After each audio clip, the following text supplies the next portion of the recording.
Hello, everybody. It was late in the year, a season without flowers, and I watched that season in a matter of hours.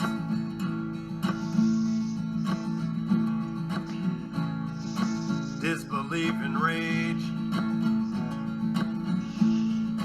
to put in a cage,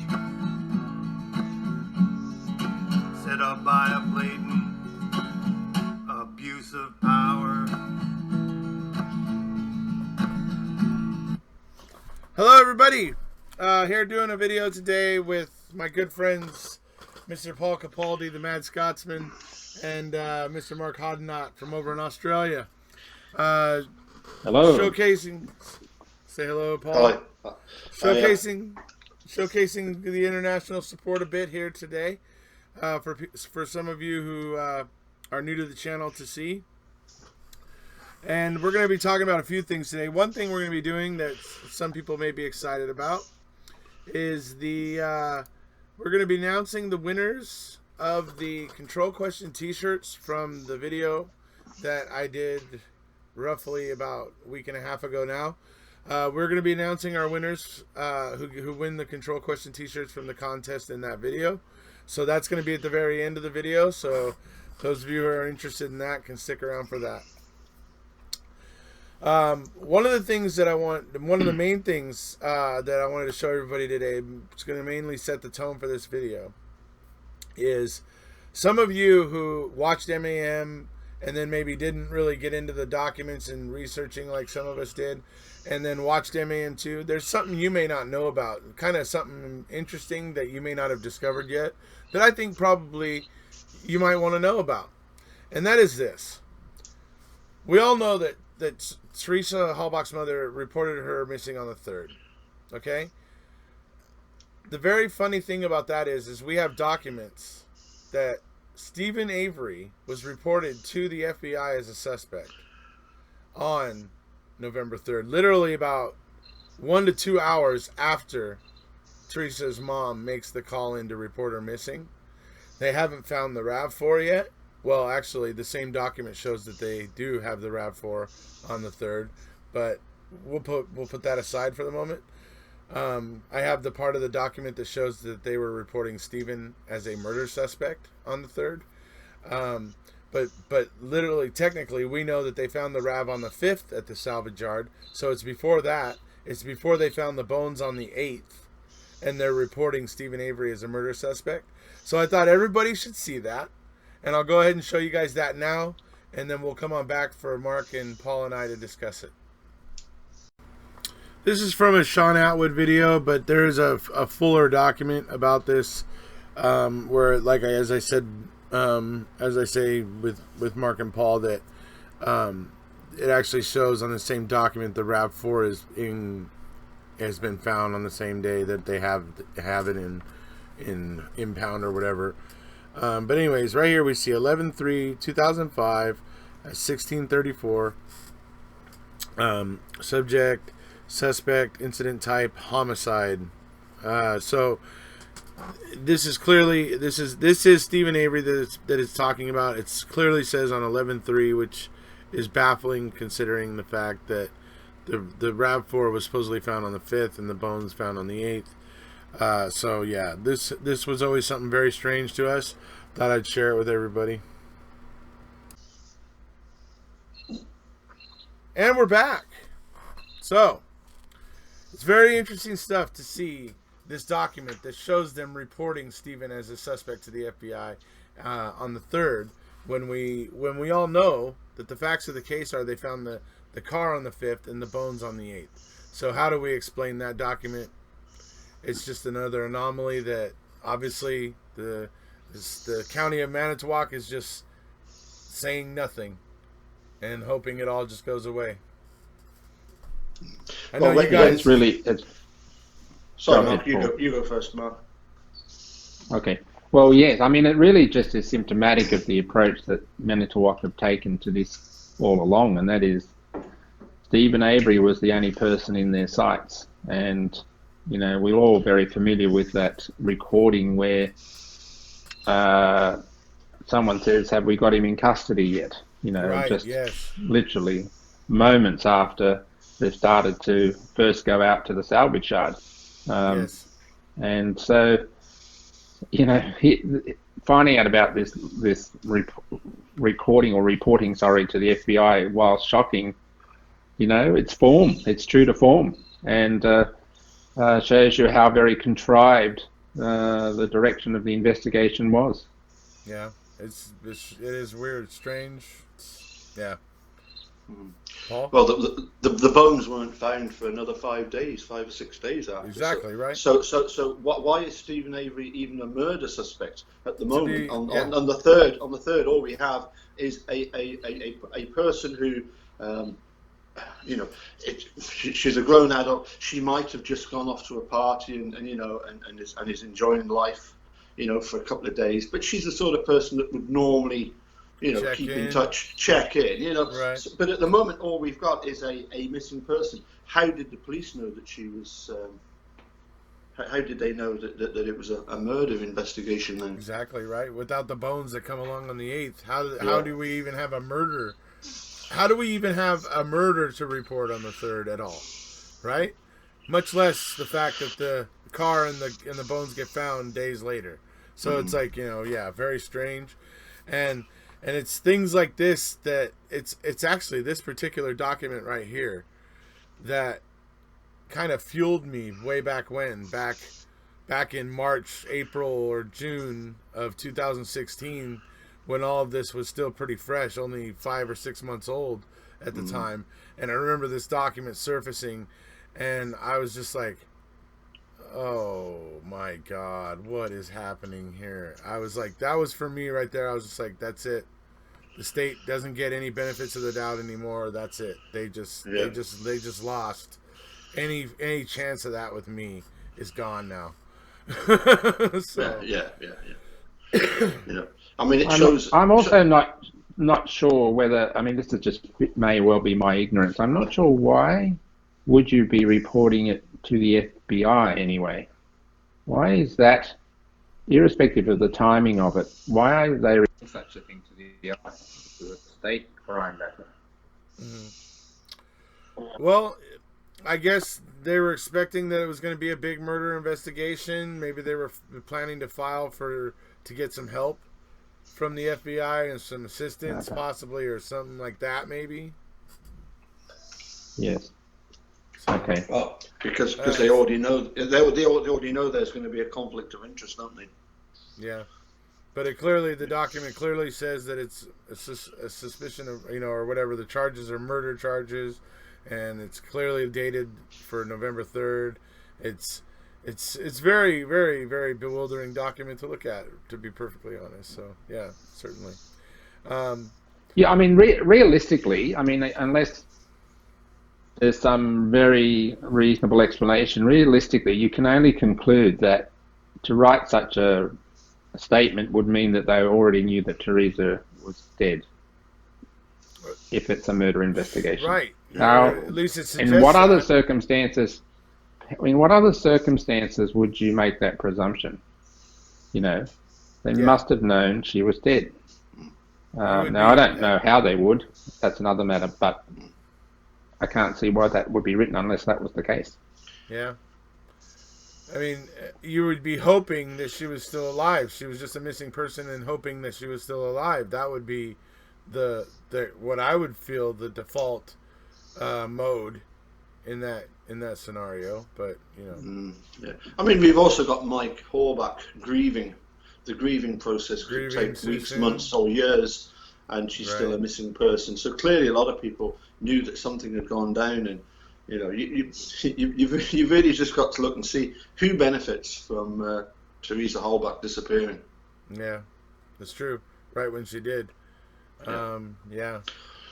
You know, and I know it's a repetitious thing to say, and we've raised it many times in the past, but it just never sat comfortably with me that it took so long from a Monday evening to a Thursday until someone reports a missing, someone who comes home regularly. So her flatmate, Scott Blowdawn, doesn't report anything about her not being home. They were living just literally 100 metres from the parents' home on the same road, and side-by-side houses, well, separated by about 100 metres, I think, or 50 metres. I've seen the house. She's not home. It just doesn't make any sense at all. But someone wouldn't report, make a call and say, is Teresa coming home? Or do you know where she is? So that's a very odd set of circumstances. Yeah. Was it about six months back that we got the audio of Karen Holbach actually phoning in? Yeah. And that was when we found out about the belly button piercing. Yeah, exactly, yeah. But a lot of people pointed out back Brendan then. didn't see that either, by the way, folks. I know. Yeah. Brendan wasn't there, folks. Nor was Steve. No. And that's why there's no evidence. He didn't see. He didn't see the belly button piercing that was there next to the imaginary tattoo. Yeah. Exactly. So. But are you disagreeing with me? That's what I want to know. No, but I just don't know where it is. I don't know what it is. I don't know where it is. Just don't try to pin me down on anything. Yeah.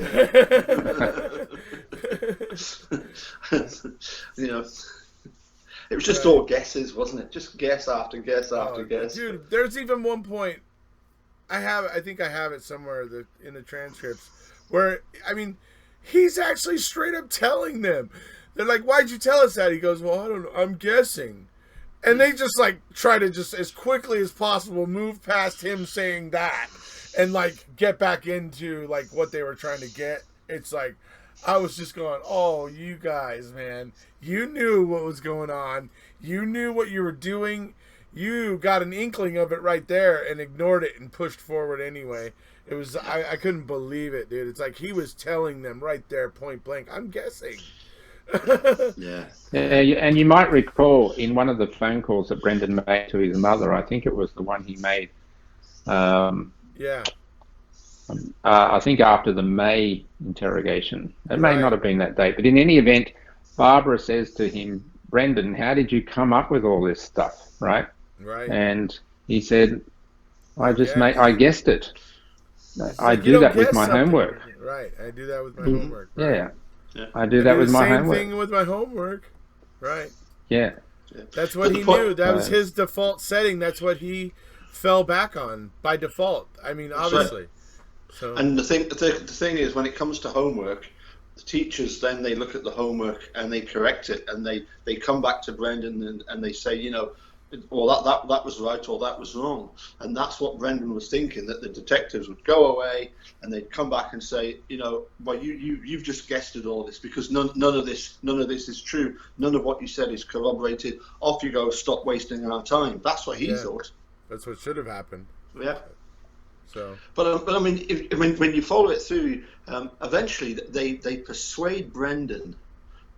They keep asking him, "You must have seen something in the fire. You must have seen something." Right. And he eventually he says toes. A couple of paragraphs later, you got Fassbender saying, "Right then, Brendan, let's go through all these things that you've seen. You've seen toes, a head, a body, legs." Brendan never said any of that, but he never argues. He doesn't have the capability to argue with them at all. He is when Brendan spit out that list of things, though. It had just been said to him about 15 seconds prior. The same body parts that he rattled off were the same ones that had been said to him about 15 seconds before in that one. Yeah, no, it's totally... Well, hold on a sec. It was Fassbender that said, "Right, let's go through what you've seen." And it was Fassbender that then reels off a list of things that Brendan had supposedly seen. Brendan doesn't argue. No. Brendan doesn't say that. Later on, maybe, but he never argues at the time. Yeah. Well, whatever it is, but yeah. So, but the fundamental problem in this is that a 16-year-old boy shouldn't be able to waive his Miranda rights and shouldn't be interviewed without a responsible person present. Somebody there to look and if that had been the case, Yes, if that had been the case, none of what was uttered would have been uttered, and Brendan would never have gone to jail, and would never have been charged. In fact, never even been charged. Because none of those utterances would have occurred, and the mere lack of a proper process for a juvenile, especially one that had intellectual challenges, is what caused, quite apart from the crap behaviour of those investigators, but the lack of the system to protect Brendan is what caused him to be where he is today. Yeah.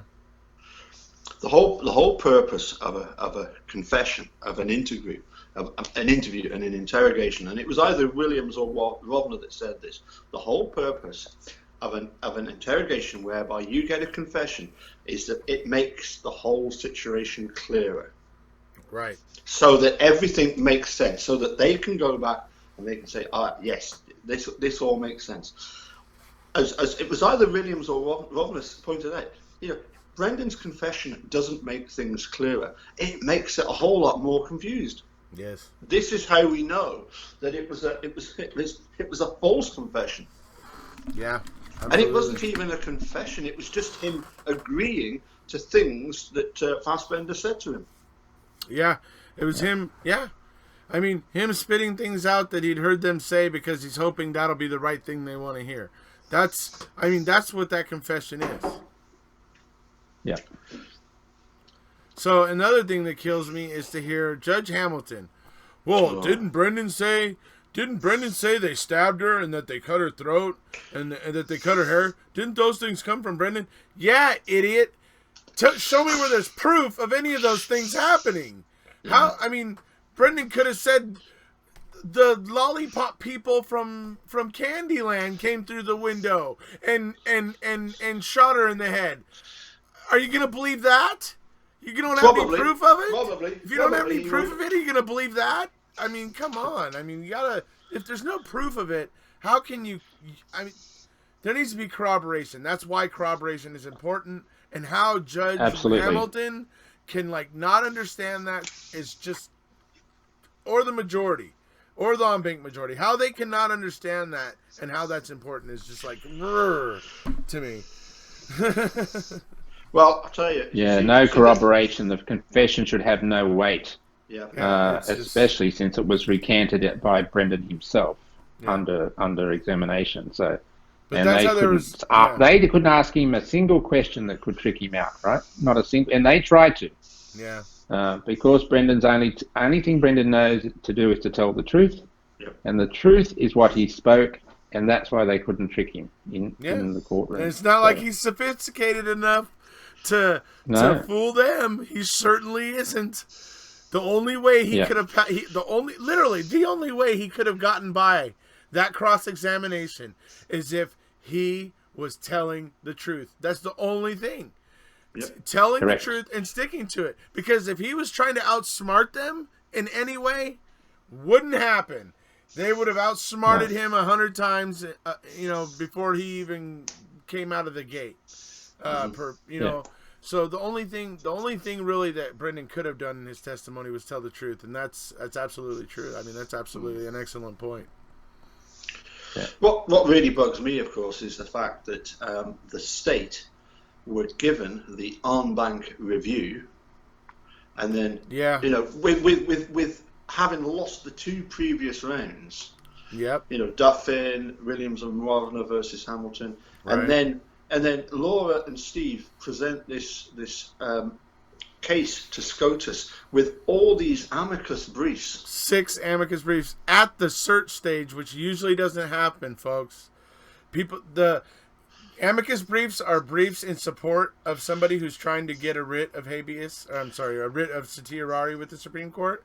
But usually those people don't write those briefs at the search stage. They wait until it gets to the second stage when it's at what's called the merit stage. And then those people write the briefs. But for Brendan, the people that care about what happened to Brendan, they decided they wanted to write their amicus briefs at the search stage. And we got to read some very, very, very fine, amazing stuff. Briefs from some amazing legal minds. amazing minds in law enforcement, chiefs of police, law professors, innocence projects, just all of these people. Yeah, psychologists. Just all of these people who the Center for Juvenile what's it called? The Juvenile Law Center in Philadelphia, which is one of the premier juvenile helps for juveniles in the system right now, and wrongful convictions or whatever. So all of these things, brilliant things, and I've covered each one of them in videos. So all you have to do is go back and look for the amicus briefs for Brendan when he was filing for his writ. And you'll get the gist. And I have always the full document, the full amicus brief is in a link below the video that you can go check out, of course. So feel free to go do that. But they are brilliant, and they are smart, and they are I well worth the checking them out. So I was just going to say, the thing is, Making a Murderer 2, I thought we were going to hear quite a lot about the amicus briefs, and we heard nothing. And one of them was actually from current and retired prosecutors. Yes. Yeah. Yes. Yeah. And as you've just pointed out, you actually went through all 6 amicus briefs and did an in-depth video about them all. I remember it was like one night after another that you went through and explained all that was going on in them. Yeah, they were fascinating. Very fascinating. Mark? And Richard, you and I did a video on those as well. So together. Yeah.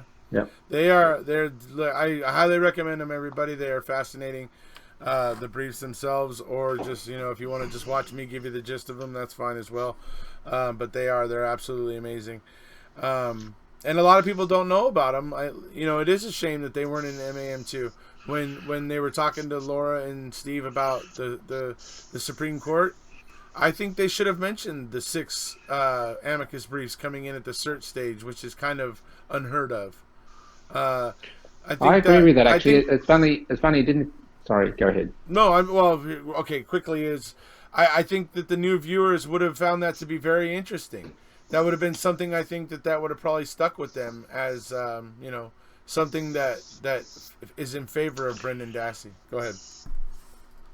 Yeah, well, I'm just really agreeing with you, Richard. To be honest, I didn't really think about the fact that they weren't in there until Paul's just mentioned that, and they were really important things of themselves, and also because the Supreme Court chose not to take on the case. Now, just on that issue, one of the things that I find hard to reconcile in my mind is that I presume when the Supreme Court decides not to take on a case, that they consider all the evidence, all the documentation presented to them to come to the decision not to take on the case. Sure.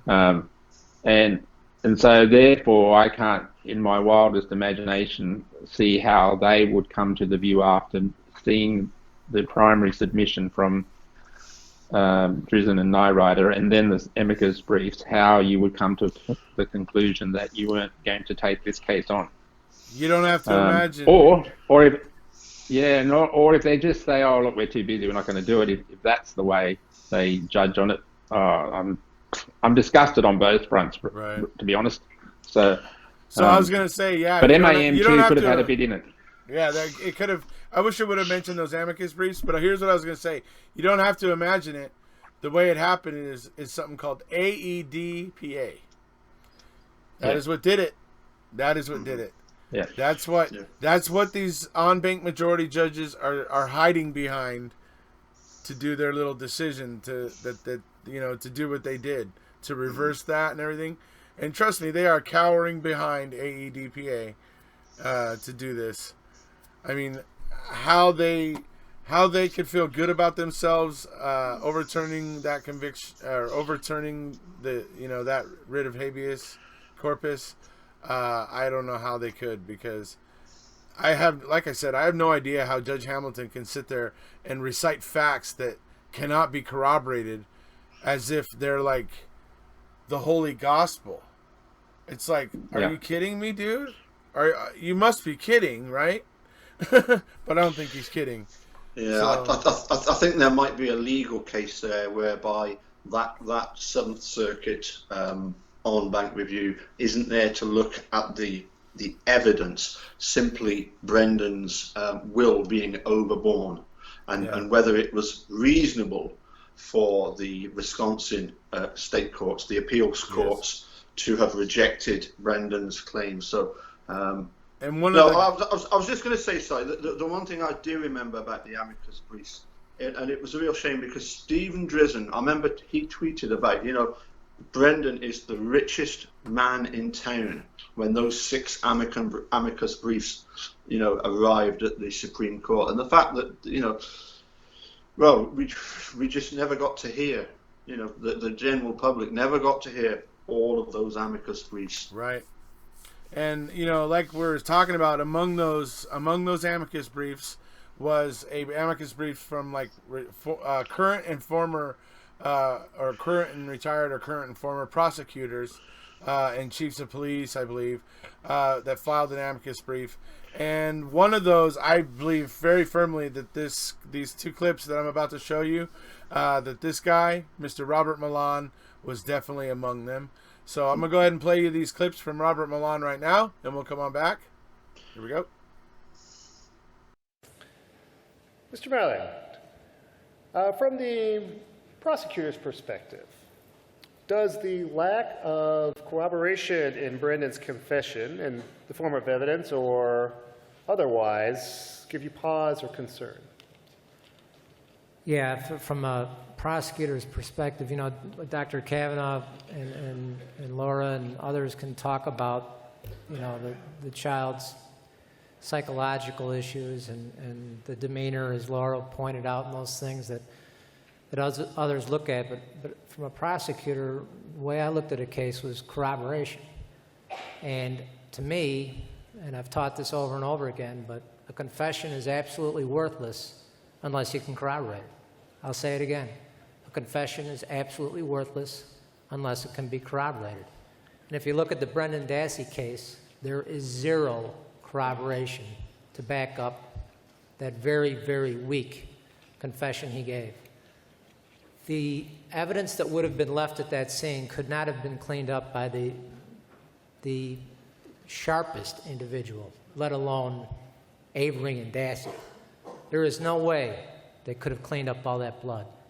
There is no way that there wouldn't have been marks left from shackles on the bed and everything else. There's no way that young woman's hair wouldn't have been found in that trailer, or semen on the sheets or the bedding.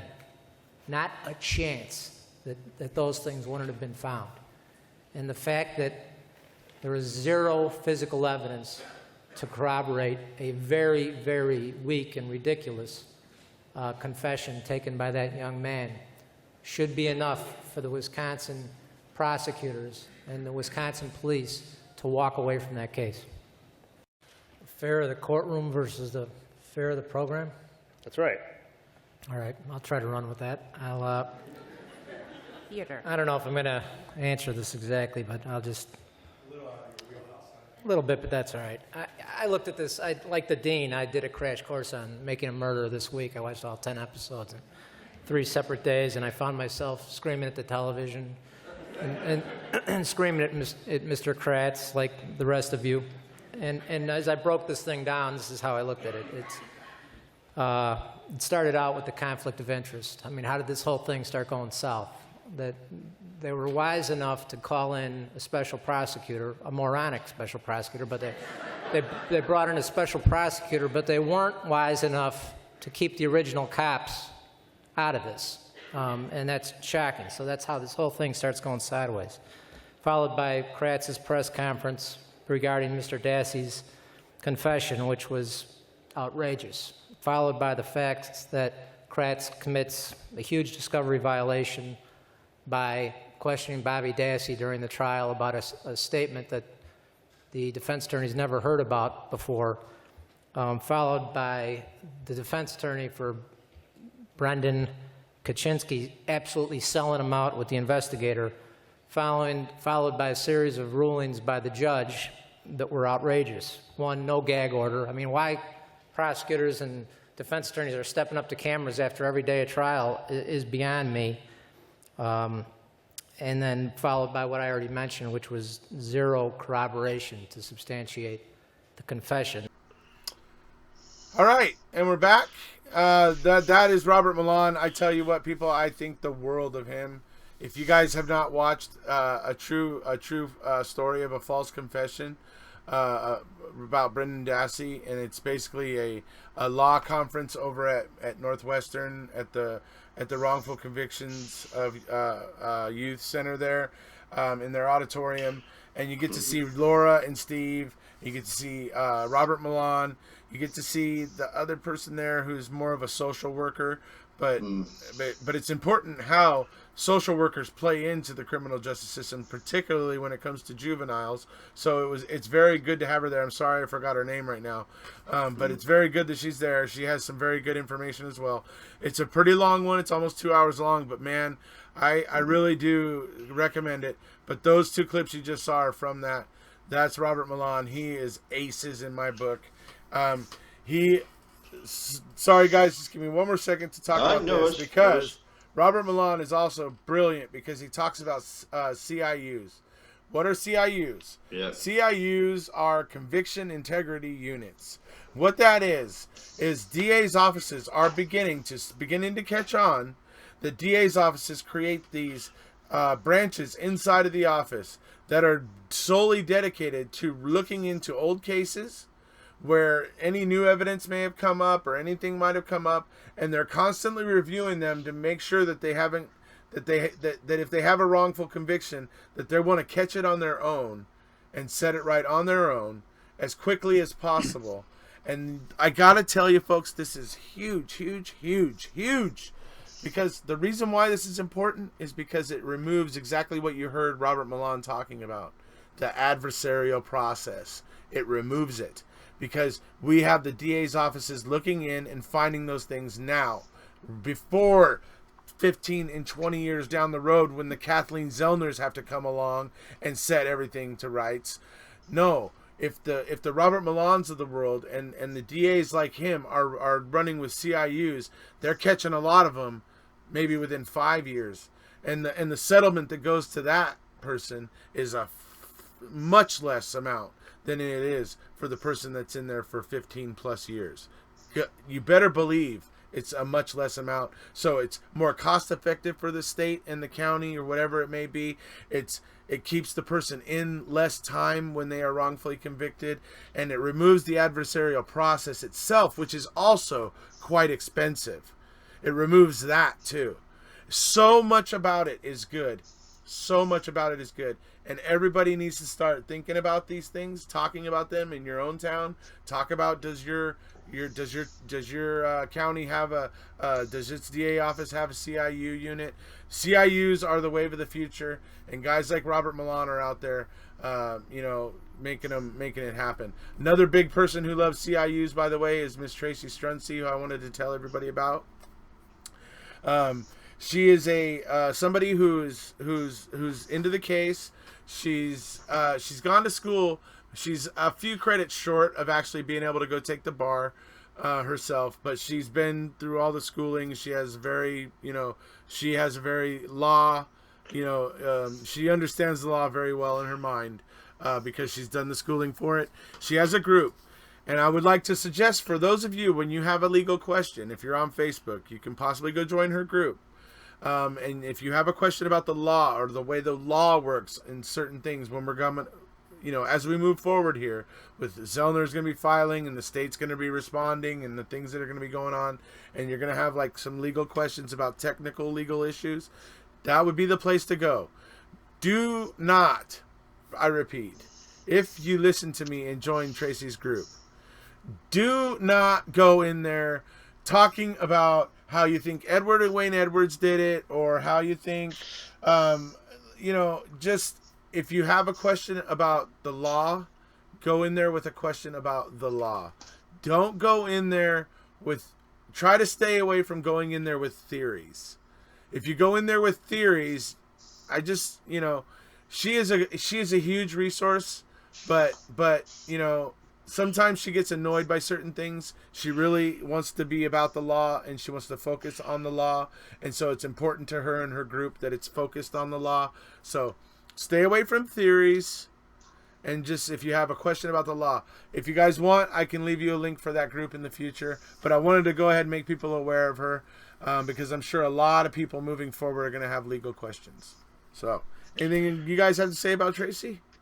Yeah, the Facebook page is called Basically a Lawyer, and it is really good. But as you say, it is purely to do with the how the law works. And Tracy does some excellent articles where she explains, in great detail. One thing I was just going to take you back to, though. Oh, and she even does live videos every once in a while when something's going on, where she has like a lot to explain. She'll go ahead and do like an hour-long live video for people. So that's another thing. Yep. Sorry, go ahead. Yep. No. I was just going to say that those clips of Robert Milan come from that video. Is it about 2 hours long? The true story of a false confession. True story of a false confession, yeah. And there are clips of that did make it into MAM2, so people will be completely familiar with that. They'll say, we've seen this before. That was in MAM2. Right. That's how good that video is. It's phenomenal. I've seen that. I've watched that video probably 10 times. Yeah. I every couple of months I wake up on a Sunday morning and I go on YouTube and I start that sucker playing. I eat my breakfast. I get on Facebook and whatever, do some things on my channel, do whatever, and I'll just have that video going in the background, and it's great. I love that video. I recommend it highly for everybody. I'll in fact leave a link for it down below. You like your breakfast? Could I also just mention? You like your Captain Crunch? What? All right. He's starting to haver. Yeah. Could I just say, make a comment? Firstly, I certainly commend Tracy Stunsey's work to everyone. So she's a very knowledgeable woman. But I wanted to talk about the conviction integrity units, if I may. Yes. One of the really important elements of that is, well, there's a couple actually, but one of them that comes to mind for me is that the existence of those units installs a lot of faith from the community in their justice system by knowing there is an escape or release valve there to potentially find things early. If they ever find themselves on the wrong side of things, sure. Yeah. Yes. These things are really important, and it reinforces we have appeal processes in the law. They're not there just for the fun of it. They're there to actually make sure that the convictions are properly constructed, and if there are weaknesses or errors or doubts, etc., that we have proper mechanisms for doing that. And as you say quite properly about trying to eliminate the adversarial system, everyone's trying to protect their bum in the current appeal process all the way up the line, rather than trying to say, hey, you know what, we think we made a mistake here, or somebody's made a mistake here and we need to nip this in the bud straight away. Right. And when you bring those sorts of mechanisms back into the system, people have a much higher level of confidence in their criminal justice system overall. And I think it's really, really important that we do move away from this adversarial system and just be constantly seeking the truth. Obviously, if there is some, deliberate actions by certain persons to conduct themselves in an improper manner, that's another matter altogether. Mm-hmm. But sometimes you can have, if you like, enthusiastic, honest prosecutors doing things that are just in error and they don't see it. And so you need these integrity units to just give some comfort to the community that things that if they do go wrong will be detected. And also, I'd like to think those integrity units have a window to the public as well.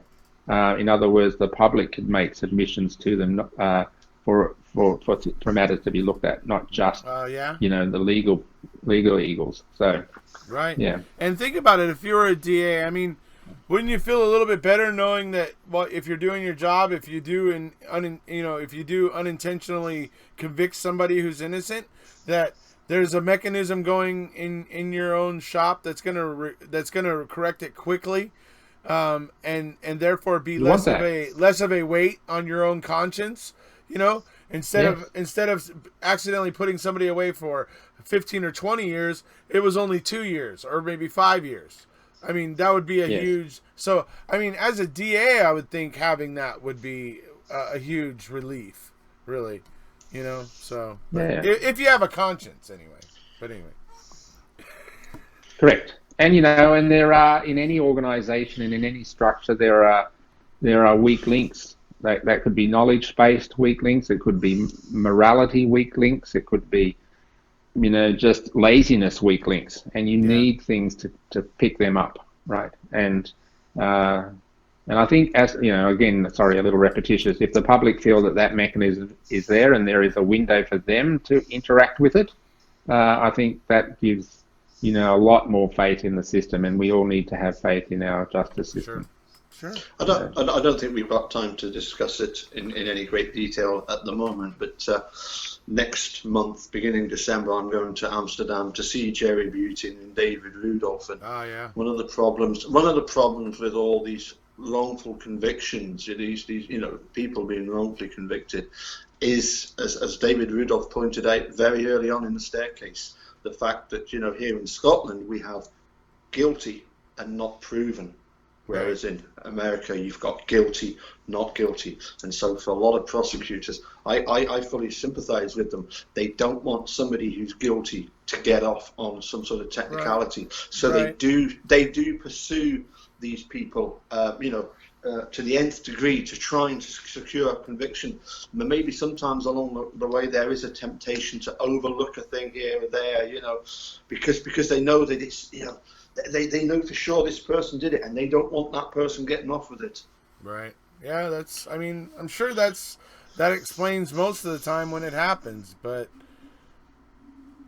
as we've seen, and as if anybody of here reviews it checks out the videos of me reviewing the amicus briefs, you'll find that in there they talk about the prosecutor as like the gatekeeper in the justice system. It's really the prosecutor that it all goes through.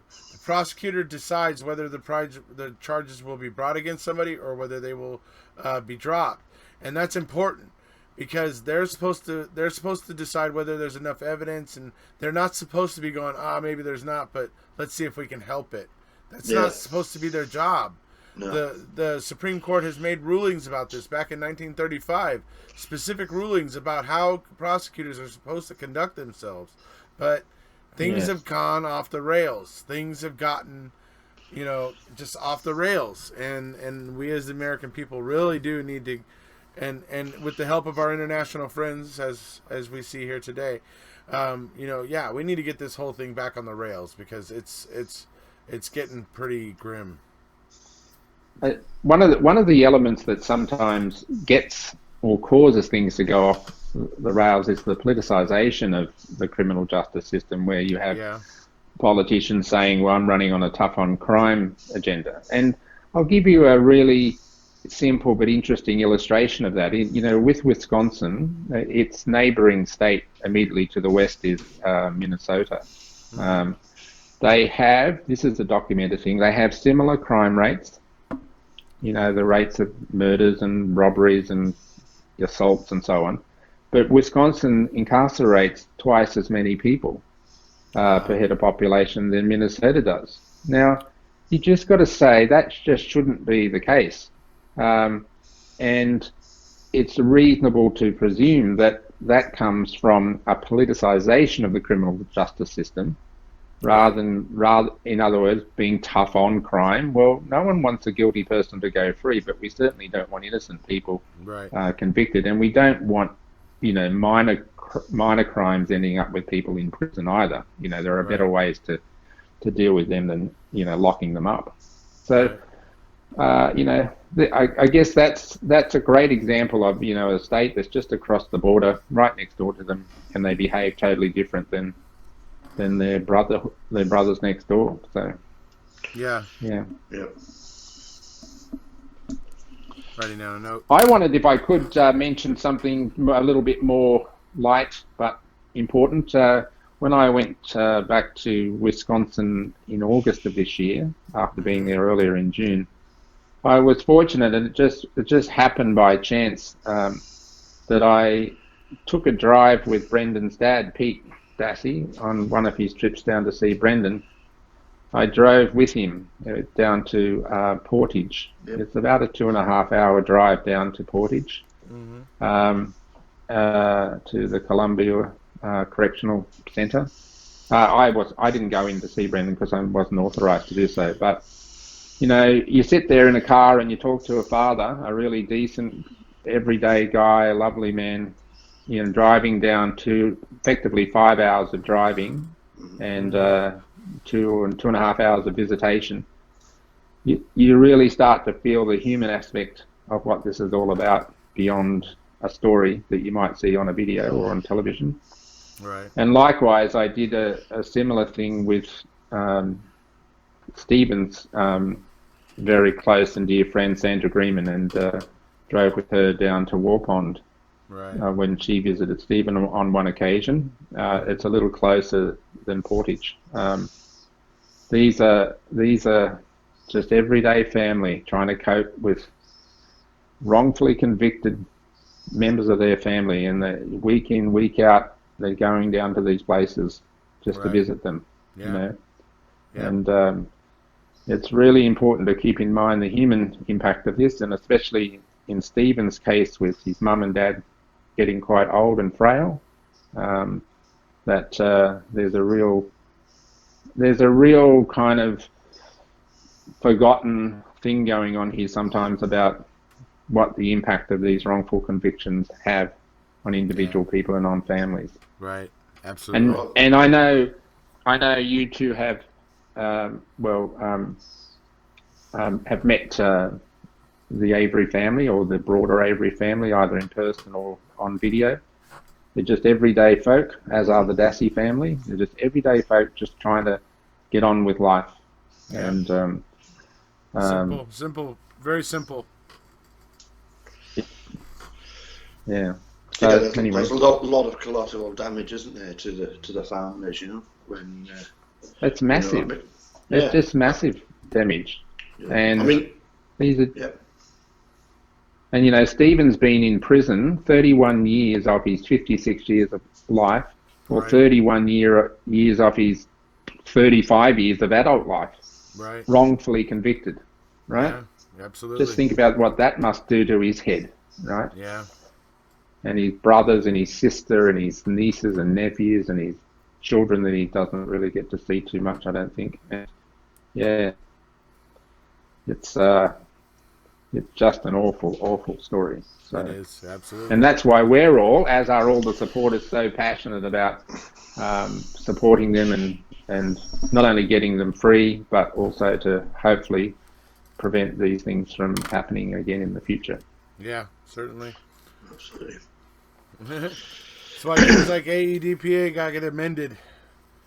I don't know how the hell we all allowed our own habeas rights to be repealed because some idiot blew up the Oklahoma City United States Post Office, but we need to get our own habeas rights back. It's unacceptable that happened, and we need to be focused on And the politicians should be the ones screaming for them back. It shouldn't be up to the citizens. You know, we the people, man. We the people. The politicians have lost touch. You know, all they care about is greasing their own pockets. I'm convinced of that. So. And speaking of which, coming up to a whole raft of elections in November across the United States. Please, I implore people. The right to vote is such a precious thing. Get out and vote. Get out and vote. Yeah.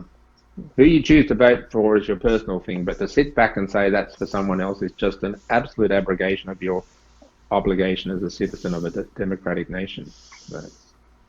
Absolutely. So, to close out the video, we'll move on to the winners of the Control Question T-shirt. So,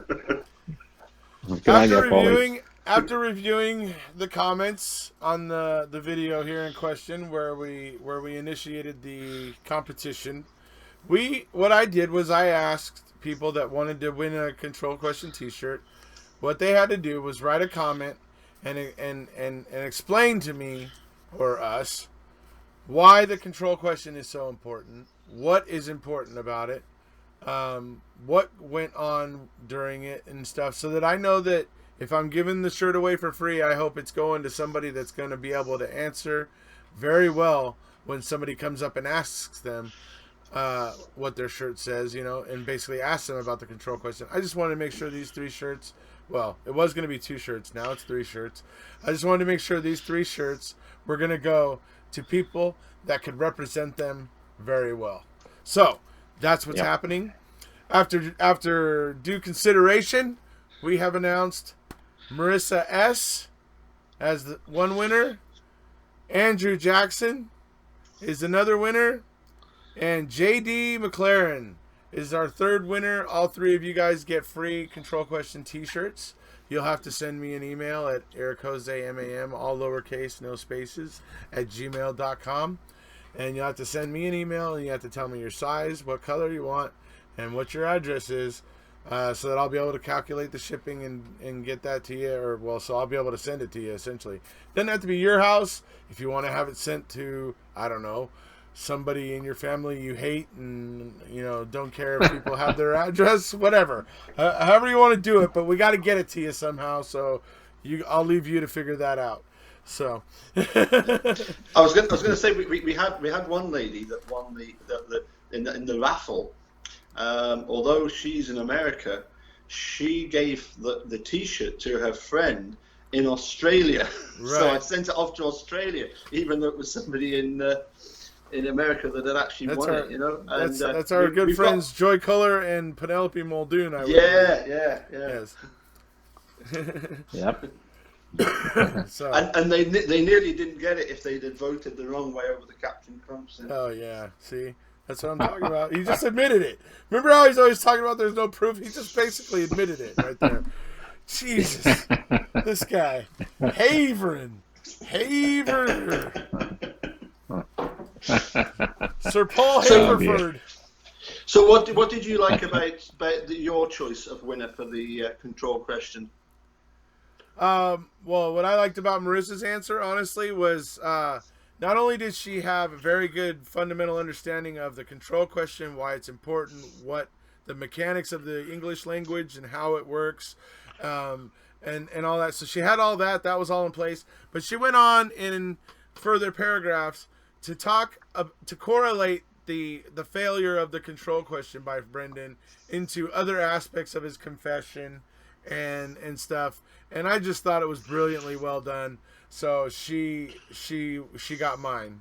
So yeah. Well, the reason I went for my winner is it JD McLaren. Yeah, it was just I mean, every single answer was excellent. So it was very difficult for me to try and choose one. In the end, I went for the opposite, which was to you. You liked the fact that there was a big explanation. I liked the fact that it was. What won it for me was the fact it was so short, brief, and succinct. Right. And Mark went for Andrew Jackson. Andrew Jackson. I just, well, you know, he's former president of the United States, isn't he? So I think that's got him a shirt on that alone, I think. So, but no, Andrew's answer. I mean, as was mentioned by yourselves, he knew his stuff. He knew exactly what the control question issue was about, and he hit the marks for me. So that's why he got my vote. All right. Yeah. So those are our 3 winners, folks. Could I just mention one final concluding comment just about MAM2? You know, I really enjoyed watching it. I watched it a second time. One of the really core messages that came out for me, which won't debate but just mention, that I found, despite knowing the case fairly well, was that I was very enthused by how open Kathleen Zellner presents her views about things. There's nothing secretive about anything she does. She lays it on the table. She's open to anyone to pick it to pieces. Yeah. I found that extremely refreshing and extremely it's a benchmark that others should adopt when others in positions of authority should adopt. I think that was also clear in her live Q&A as well. But go ahead. Yeah. Yes. Very honest. Very, very honest. And and if she's wrong, she'll accept it. Yeah. But get it out there. I just think that's a very refreshing approach to take to such serious matters. And the other thing on a more micro basis was even though I was aware of it, I was really quite shocked when I heard out of her own mouth the comments of the coroner and what happened to her in that matter. I knew about those issues when I listened to her and what she said and how she felt. I just thought, oh my God, this is just unbelievable. So anyway, there's a lot more to it than that, but I just thought it was a great 10-part series that there was a lot to take from it.